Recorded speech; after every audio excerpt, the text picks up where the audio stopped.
তো দেখো এই রেডি হয়ে নিয়েছি, আজকে যাচ্ছে কি ঠাকুরটা হয়, মানে পুজো দিতে যাচ্ছি। তো চলো যাই।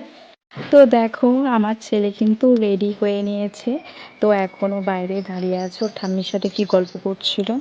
তো আমি আবার বললাম বাবা দিদি একটু তাকাও, তো তার জন্য তাকালো। তো আমার ছেলের মুখ কিছু বুঝতে পারবে না, চশমা পরে আছে, তারপর আবার নাকে মুখে ঢাকা দিয়ে আছে। যেহেতু বাইকে করে যাবো, হাওয়া টাওয়া লাগবে, আমার ছেলের একটুতেই ঠান্ডা লেগে যায়, তার জন্য ওকে পুরো একদম ঢেকে ঢুকেই নিয়ে যাওয়া হয় যেখানে নিয়ে যাওয়া হয়। তো দেখো ফাইনালি বেরিয়ে পড়েছি, এখন আছি রাস্তায়। তো দু সাইডে দেখো কি সুন্দর লাগছে না, দু সাইডে গাছ আর মাঝখানে রাস্তা, আর সাইডে আছে দেখো জমি, কি সুন্দর লাগছে, সবুজ একদম চারিপাশটা। তো এই দেখো আমি আর এই যে আমার ছেলে, একটুখানি দেখিয়ে দিলাম তোমাদেরকে। তো ফাইনালি কিন্তু আমরা চলে এসেছি, দেখতে পাচ্ছ রাখাল রাজার মন্দির, গোপালদাসপুর। আমরা গেছিলাম গোপালদাসপুরে। তো এই যে দেখো আমাদের রাখাল রাজার ঠাকুর, তো এটাই হচ্ছে ঠাকুর। তা এই মন্দিরের নাম রাখাল রাজার মন্দির কেন, মানে আমি যতদূর জানি, মানে এখানে হচ্ছে কৃষ্ণের যে বাল্য রূপ রাখাল, সেই নামেই পূজিত হয়, এই তার জন্য এই মন্দিরের নাম হচ্ছে রাখাল রাজা মন্দির। তো এখান থেকে, এখানে অনেক দূর দূরান্ত থেকে মানুষ এখানে আসেন পুজো দিতে। তো সকলের মনস্কামনা পূর্ণ হয় এখানে, খুবই জাগ্রত মন্দির। তো আপনারা চাইলে, মানে যারা যারা চেনেন এই জায়গাটা, তো চাইলে আসতে পারেন।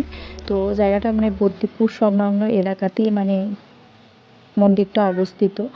আর এখানে মানে সন্ধ্যার পর থেকে কোনো মানুষ আসে না।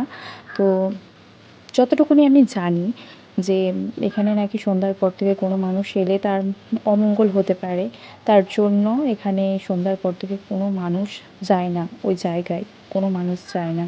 তো সন্ধ্যের পর থেকে ওখানে রাখাল নাকি বিরাজ করে। তো এতটুকুনি মন্দির সম্পর্কে আমার জানা। তো এর আগে আমি আরও দুবার গেছি। তো খুবই সুন্দর জায়গা, তোমরা যদি আসতে চাও আসতে পারো। তো এখানেই কিন্তু বসে ভোগও খাওয়ানো হয়। তো এবারে আমরা ভোগ খেতে পারিনি, কারণ ভোগ খেতে পারিনি না, ভোগ খাইনি, চলে এসেছিলাম বাড়ি। তো এর আগের বারে একবার গিয়েছিলাম, তখন ওখানে বসেই ভোগ খেয়েছিলাম। তো এখানে কীর্তনও হয়, আর ভেতরে মন্দিরের ভেতরটা দেখো খুব সুন্দর, ওপরে অনেক ধরনের ফটো আছে, মানে রাক্ষসী বধ এই সমস্ত অনেক ধরনের আছে, সেগুলো আমার ছেলে দেখছিল।